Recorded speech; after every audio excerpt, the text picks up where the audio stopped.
Hola a todos, ¿cómo están ustedes? Bienvenidos nuevamente a un nuevo encuentro, a un nuevo episodio de esto que hemos dado en llamar Historia en Podcast.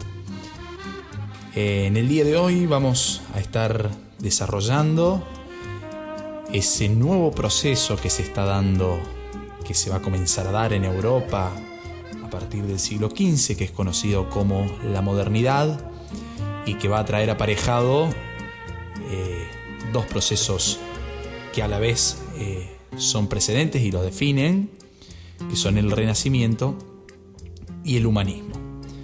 Pero para hablar de modernidad, Renacimiento y humanismo es necesario primero retomar algunos de los aspectos, algunos de los puntos que hemos estado desarrollando en los episodios anteriores de Historia en Podcast.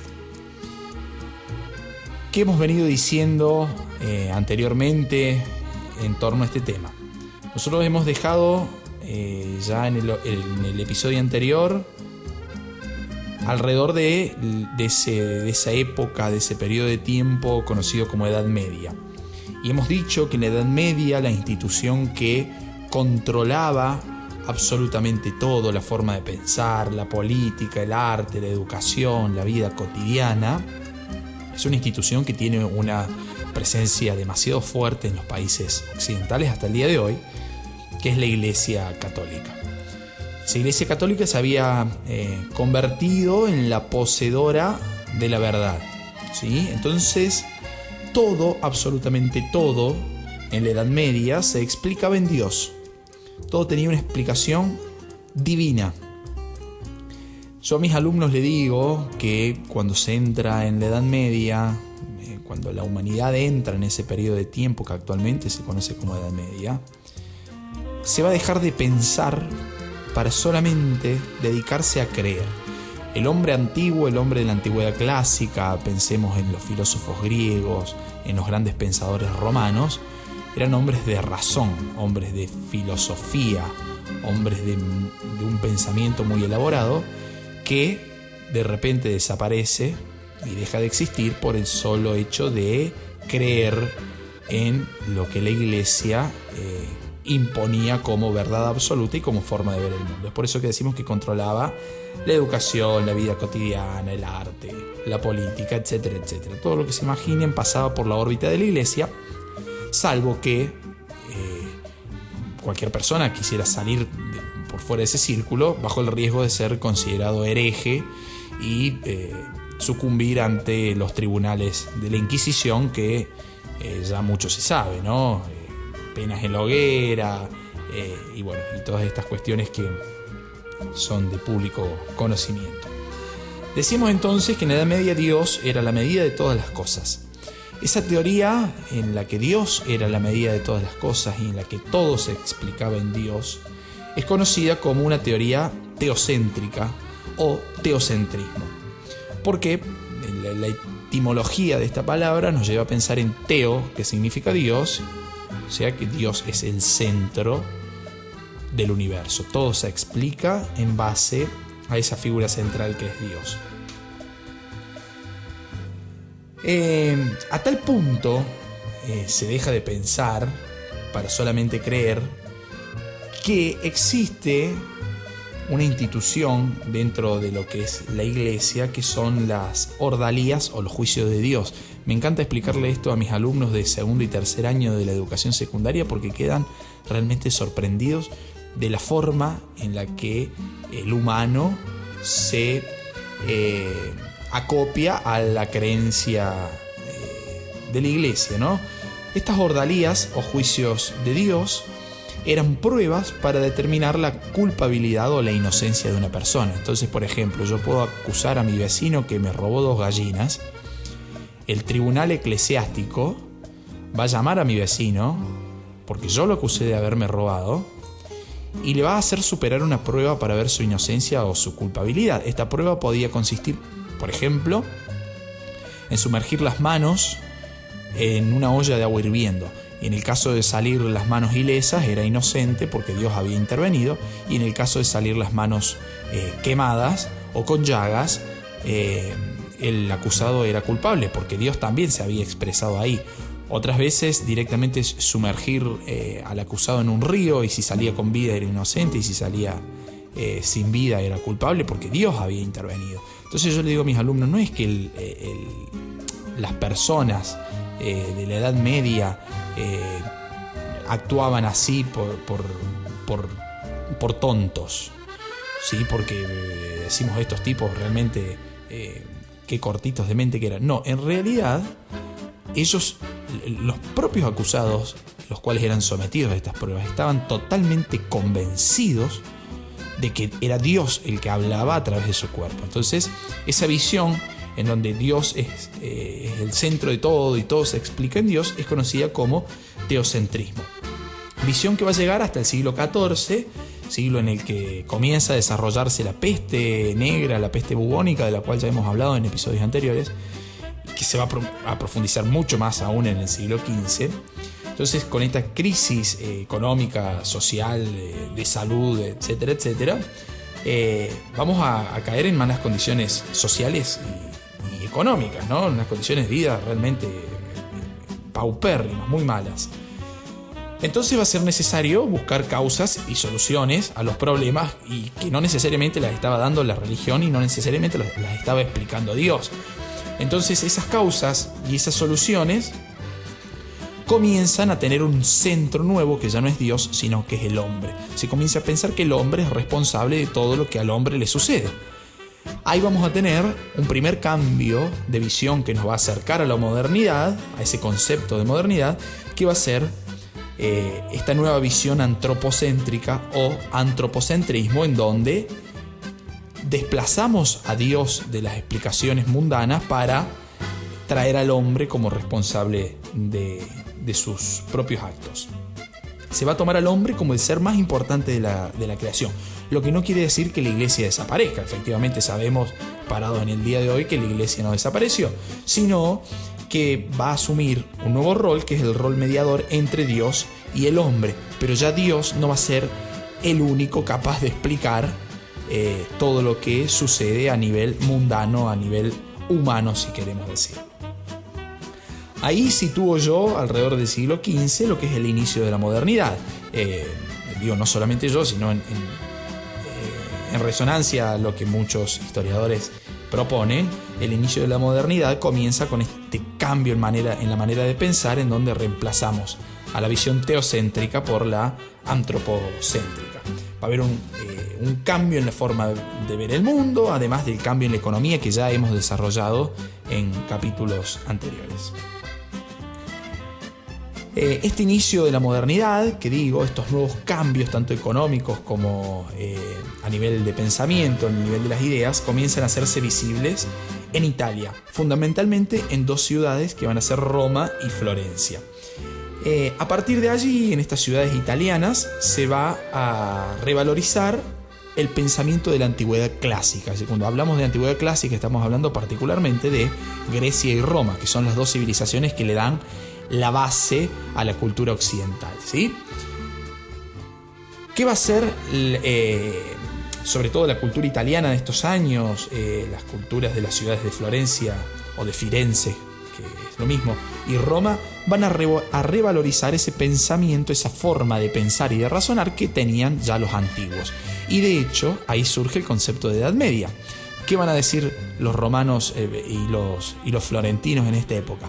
Bueno, entre nosotros que pensamos en pleno siglo XV, siglo XVI, y los romanos y los griegos que también pensaron, existió algo al medio. De ahí viene el nombre de Edad Media, en donde se la conoce como una época oscura, digo, de oscurantismo, de misterio, de la iglesia controlando la forma de pensar y la forma de vida. Se preguntarán ustedes por qué Italia va a ser el centro de estos cambios, de este inicio de la modernidad. Italia va a ser, les cuento, el país con más ventaja en Occidente. ¿Por qué va a ser un país con más ventaja? Porque va a ser allí, en este país, en donde arranca el renacimiento comercial que desarrollamos en el capítulo anterior. El desarrollo del comercio, la artesanía, de los burgos, etcétera, etcétera. Va a ser Italia el lugar en donde se organizan técnicamente las cruzadas. También lo desarrollamos en el episodio anterior, donde dijimos que las cruzadas, esas intervenciones militares elaboradas y pensadas por el papado, que tenía la sede en Roma. Va a ser Italia la sede de la primera organización bancaria en Europa, lo cual no va a ser un hecho menor, y además porque va a ser la península itálica un territorio en el cual no se pierde nunca la tradición clásica, porque estamos hablando que si es Roma la ciudad en la cual se va a llevar adelante este renacimiento o esta nueva forma de pensar que va a llevar a la modernidad, estamos diciendo que Roma justamente era el punto de partida para la forma de pensar de la modernidad. Dije yo recién este renacimiento. Cuando hablamos de renacimiento tienen que tener un acceso directo a lo que ha sido la educación secundaria o algún libro que hemos encontrado en alguna vieja biblioteca, porque el Renacimiento, ese movimiento artístico que revivió o que hizo renacer, de allí su nombre, los valores de la antigüedad clásica, es decir, de Grecia y de Roma, va a ser también el otro punto de partida y otro de los precedentes para terminar de sentar definitivamente el concepto de modernidad. Este renacimiento, que comienza en Italia justamente, se da entre los siglos XIII, XIV, XV y muchas veces lo estiramos hasta el siglo XVI. El foco central, el punto central, la idea base de este renacimiento va a ser la razón y la libertad. ¿Sí? Los renacentistas del siglo XV, del siglo XVI, van a decir que el hombre está definido por su razón, por su forma de pensar, que además es libre. Esto se va a ver tanto en el aspecto político, como en el aspecto científico, como en el aspecto artístico. Vamos a tener una variedad de campos en donde se expresa el Renacimiento, que no solamente es el artístico, que por ahí es el que tenemos el acceso directo más rápido, ¿no? Cuando decimos que entonces la razón y la libertad guían al hombre, estamos diciendo que quien está perdiendo poder ahí es la Iglesia. Pierde poder sobre todo la teología, ¿sí? En donde basamos la explicación teocéntrica. Entonces va a comenzar ahí a surgir, de la mano del Renacimiento, un nuevo movimiento que es el movimiento humanista. El movimiento humanista, que también tiene su inicio en Italia conjuntamente con el Renacimiento, va a tomar al humano, de ahí su nombre, humanismo, como centro de todo, lo cual nos remite nuevamente a esa explicación del teocentrismo que hemos desarrollado al comienzo del capítulo. Bien, estas ideas que estamos comentando, renacimiento, humanismo, antropocentrismo, modernidad, el hombre libre y basado en su pensamiento y en la razón, van a tener un ejército, entre comillas, un ejército de defensores y de difusores. Estos difusores o defensores a la vez son los laicos. Los laicos son aquellas personas que pueden profesar una religión, ¿sí? Pueden ser católicos, pero esa religión, esa creencia, no explica los ámbitos de incumbencia humanos. Estos laicos que, por ejemplo, van a ser abogados, poetas, médicos, físicos, pintores, filósofos, hombres de mucha cultura, pueden llegar a creer, por ejemplo, en la vida después de la muerte, en la Santísima Trinidad, en Dios, en el Espíritu Santo, en la Virgen, en los santos, etcétera, etcétera. Pero esa creencia no explica su forma de ver el mundo, ¿sí? Otros de los grandes difusores que va a tener esta cultura humanista y renacentista en Europa occidental van a ser los mecenas.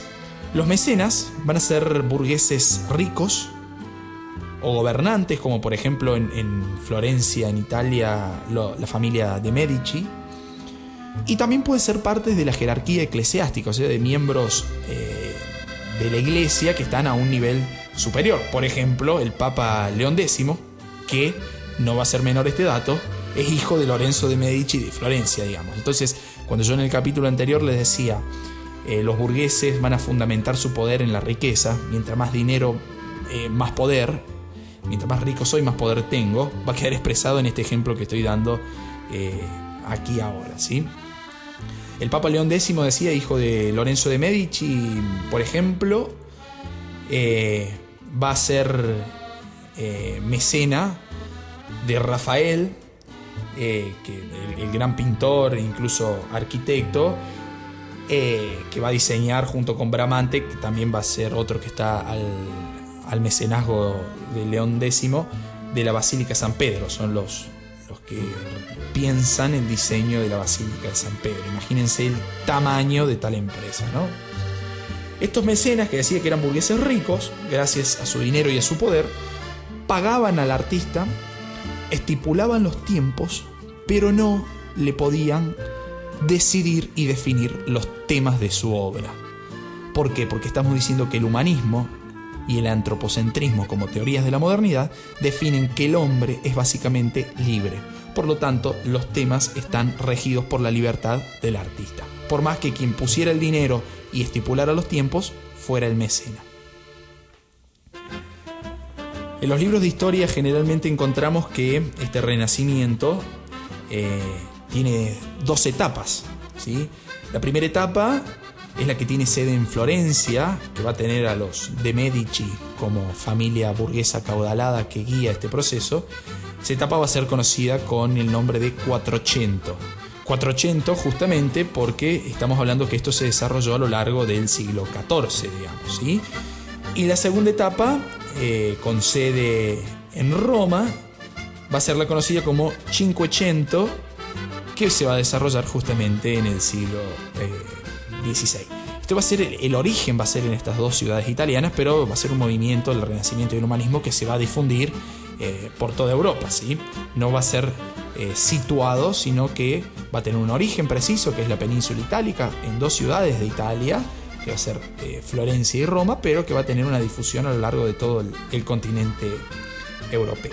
Y este renacimiento y este humanismo, le decía recién, que traen consigo el progreso, tanto político, científico como artístico, viene a sumar a la historia de la humanidad una renovación científica que va a ser realmente bastante importante, y vamos a ver por qué. Esta renovación científica del Renacimiento, decimos, está basada en la observación directa de la naturaleza. Ya los hombres dejan de creer en las explicaciones que la Iglesia y la religión dan de la realidad para ponerse a pensar y a observar. Algo similar a lo que hacían los filósofos físicos de la antigüedad. Físicos porque observaban la physis, la naturaleza, ¿sí? ¿Qué hacen estos científicos durante el Renacimiento? Aprovechan su tiempo para observar la naturaleza, lo cual va a ser el origen de lo que nosotros conocemos como la ciencia moderna. La Iglesia va a dejar entonces de ser poseedora y rectora del poder, y lo que va a guiar al Renacimiento o a la renovación científica va a ser la libertad y la curiosidad, porque justamente para observar tenemos que tener algún tipo de curiosidad que nos lleve a centrarnos en algún tema para observar. Y acá van a surgir, por ejemplo, ciencias que en esos primeros comienzos no van a ser tomadas como ciencia, pero que en la actualidad, a partir del siglo XIX, ya se convierten en ciencias, como por ejemplo la astronomía, con Copérnico a la cabeza, con su teoría heliocéntrica. Copérnico revoluciona la vida astronómica de la modernidad en Europa. ¿Por qué? Copérnico va a observar el espacio celestial y va a decir: che, acá hay algo que no está funcionando. La teoría geocéntrica, aquella en la cual la Tierra es el centro del sistema solar y todos los planetas giran alrededor, no funciona. Acá estamos en presencia de un sistema en donde la teoría que lo rige es la teoría heliocéntrica. Esto quiere decir que el Sol es el centro del sistema solar y el resto de los planetas, incluido la Tierra, giran en torno al Sol. Imagínense ustedes el lío, el revuelo que ocasionó esto en la vida de la Iglesia. Va a salir Galileo unos años después a respaldar las ideas de Copérnico, va a crear el telescopio para dar una manera más justa y correcta de observar justamente. Y Galileo dice: Copérnico, muchachos, tenía razón. El Sol es el centro del sistema solar, todos los planetas giran alrededor de él, incluso la Tierra, y no la Tierra como centro del sistema. Galileo va a tener un juicio por el Tribunal de la Inquisición, iba a ser obligado a renunciar a su forma de creer, que lo van a hacer obligar a declarar que era una simple hipótesis, y Galileo se niega, dice no, en realidad esto no es una simple hipótesis, yo he observado y he comprobado que lo que estoy diciendo es cierto. Por eso decimos que este es el origen de la ciencia moderna, ¿sí? El proponer una hipótesis y el comprobarla mediante la observación. Galileo lo hace en contraposición a la Iglesia. Y por último va a aparecer Kepler, Johannes Kepler, que va a proponer la idea de la teoría del movimiento de los planetas en este sistema que ha diseñado primero Copérnico y que ha respaldado Galileo. Otro de los grandes campos o rubros en donde vamos a tener una renovación científica va a ser en la medicina, ¿sí? Va a comenzar ahí el estudio del cuerpo humano, va a comenzar el estudio de las formas del cuerpo humano. Acá hay un tratado, un dibujo muy importante de Leonardo da Vinci, que seguramente ustedes recuerdan, un hombre dibujado de piernas y brazos abiertos en torno a un círculo, en donde se establece las dimensiones del cuerpo humano. Y se tiene que comenzar a estudiar el cuerpo humano porque justamente las epidemias, las pestes, están azotando y hay que ver la forma de tratar de respaldar esto. Y esto va a ser el origen, por ejemplo, de la teoría microbiana moderna, ¿sí? Servet, por ejemplo, un gran científico médico del Renacimiento, va a descubrir la circulación pulmonar de la sangre, lo cual va a ser una revolución total para la época. Y además vamos a tener una serie de adelantos técnicos que no están relacionados del todo con la ciencia, pero sí con los avances que vamos a tener en esta época del Renacimiento, que en la mayoría son de origen chino. Todo viene de China, mis amigos. No solamente los virus que tenemos en la actualidad, sino que también aquellos adelantos que signaron el Renacimiento europeo. Digo, por ejemplo, la pólvora, que era usada por los chinos para los fuegos de artificio, el papel, la imprenta, que está atribuida al alemán Gutenberg, pero que en realidad se ha comprobado que ya los chinos lo usaban, y la brújula. Estos adelantos técnicos, pólvora, papel, imprenta y brújula, le van a permitir al hombre expresar sus ideas de manera mucho más rápida, decimos a través del papel y la imprenta, le va a permitir combatir de manera mucho más efectiva, decimos la pólvora, y le va a permitir orientarse de manera mucho más eficiente, decimos la brújula. ¿A qué se deben que todos los inventos que han llegado como un gran adelanto técnico a Europa provengan de China? Estamos diciendo que ese comercio que hemos desarrollado en el capítulo anterior, en realidad está teniendo un avance notable, un contacto muy estrecho y fluido entre el Oriente y el Occidente. Por último, vamos a acceder a lo que se conoce en esta Edad Media como la renovación del cristianismo. La Iglesia no podía mantenerse ajena a todos los adelantos que estaban sucediendo en lo que hemos venido describiendo hasta el momento. Y para colmo va a aparecer un monje sajón, un tal Martín Lutero, que va a criticar la Iglesia. Va a criticar a la Iglesia sobre todo por una serie de eventos que el Papa León X de la familia de los de Medici, que describí recién, va a comenzar a hacer. ¿Qué hace León X? Comienza con lo que se conoce como venta de indulgencias. Las indulgencias son básicamente, en lenguaje vulgar, el perdón de los pecados. ¿Sí? Cuando uno va a la iglesia, se confiesa y el cura te dice: rezate 10 Padre Nuestro, 3 Ave María. Bueno, esa es la indulgencia, es el perdón de tus pecados. ¿Qué hacía León X? Las vendía. Como buen perteneciente a familia burguesa, le interesaba el dinero y dice: yo las voy a vender. Si vos te querés salvar de ir al purgatorio o corres el riesgo de ir al infierno por tus pecados, yo te vendo tu indulgencia. Entonces la gente, totalmente crédula, lo que decíamos recién, que Dios explicaba todo, León X dice: mira, te la vendo, y la gente iba y compraba, ponía una gran suma de dinero preocupada por salvar su alma. Entonces Martín Lutero va a decir: che, esto que están haciendo no está bien, si ustedes están vendiendo bienes espirituales a cambio de dinero, esto no se hace, no creo que Dios lo apruebe, le va a decir Lutero. Y aparte va a estar criticando Martín Lutero la forma de vida de la jerarquía eclesiástica, que vivía con todos los lujos incluso por fuera de los mandamientos que las Sagradas Escrituras tenían. Por ejemplo, León X va a tener más de 6 hijos y era papa, y el celibato ya estaba funcionando como institución dentro de la Iglesia Católica, ¿sí? Entonces estas críticas de Lutero, ayudadas por la imprenta que le van a dar difusión, comienza con la renovación de la Iglesia Católica, y vamos a tener como primer punto entonces esta reforma protestante, porque justamente lo que Lutero estaba haciendo era protestar en contra de la Iglesia. Decimos que las causas, entonces, para pasar en limpio de esta reforma protestante de Martín Lutero, van a ser la difusión de las ideas humanistas, de volver a mirar al hombre como centro de la explicación de vida, la venta de las indulgencias, otra de las grandes causas, y las críticas que Lutero va a realizar a los textos bíblicos que estaban en latín. Entonces solamente podían acceder a las Sagradas Escrituras aquellos que conocían el latín como lengua. ¿Qué va a hacer Lutero? Va a traducir en el año 1534 la primera edición de la Biblia al idioma alemán. La iglesia le va a decir a Lutero: usted se tiene que retractar o le vamos a hacer un juicio a través de la Santa Inquisición. Lutero no acepta retractarse y lanza los postulados de su fe, lo cual aquí vamos a tener una apertura una división dentro de la iglesia, donde por un lado vamos a encontrar católicos y por el otro lado vamos a encontrar a protestantes luteranistas.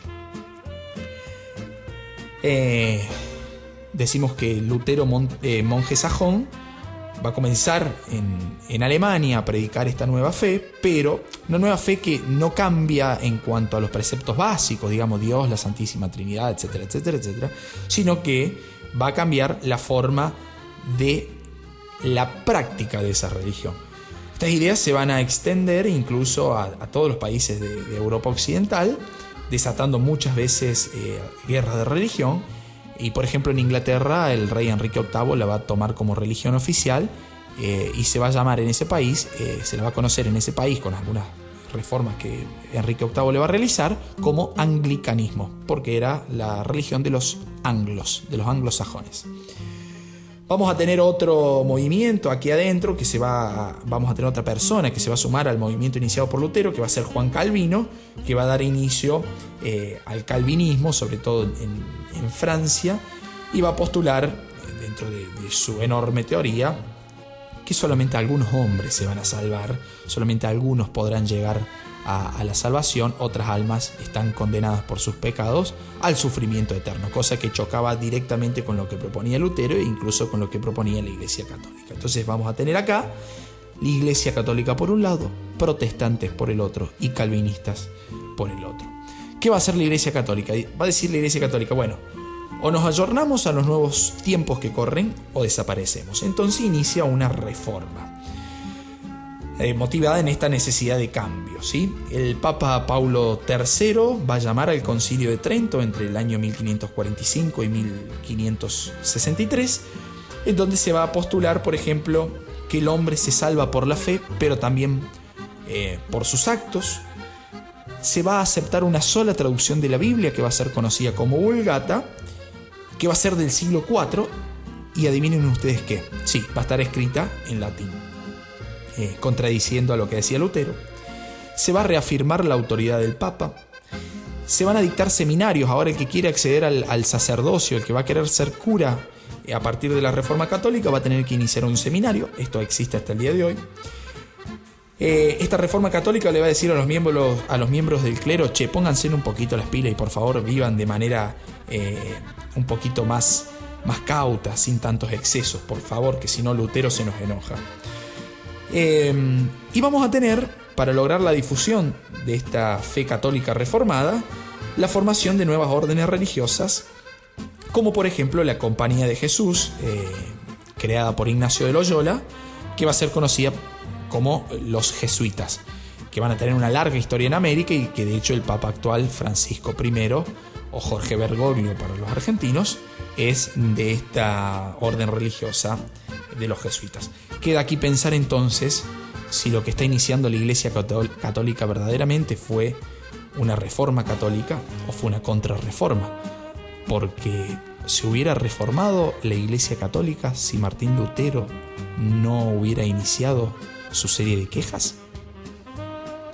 Muy bien, amigos, dejo abierta esa pregunta para que ustedes la respondan y la debatan. Y espero retomar este hilo conductor de la historia en el próximo capítulo de esto que hemos dado en llamar Historia en Podcast. Lucas Bota es mi nombre, los saludo muy cordialmente y los espero en un nuevo episodio. Adiós.